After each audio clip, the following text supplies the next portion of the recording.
আমার তো আপনাদের বড় মেয়ে তুলিকেই ভালো লেগেছে। কিরে সোহেল, তুই কিছু বল। আমি আর কি বলবো মা, তুমি যখন এসেছো তোমার পছন্দই আমার পছন্দ। এসব কি হচ্ছে মা? তুমি না বললে ওই ছেলের সাথে আমার বিয়ে হবে? রোহি, চুপ কর। তোমাদের যা ইচ্ছে তাই করো। দেখুন ভাইজান, আপনাদের বড় মেয়েকে আমার পছন্দ হয়েছে। এদিকে একবার এসো তো মা।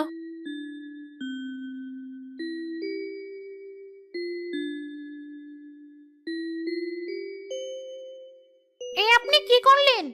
কি আবার করলাম, আমার হবু বৌমাকে আংটি পরিয়ে রাখলাম। শুনুন আপা, আপনাদের আপত্তি না থাকলে এই শুক্রবারে আমি ওদের 4 হাত মিলিয়ে দিতে চাই। না না, আপনার যদি এতই ইচ্ছা হয় তাহলে আমার রোহির সাথে আপনার ছেলের বিয়ে দিন। শেষে কিনা ওর মতো মেয়েকে আপনারা পছন্দ করলেন। চুপ করো আফরোজা। আচ্ছা আপা, আমরা রাজি।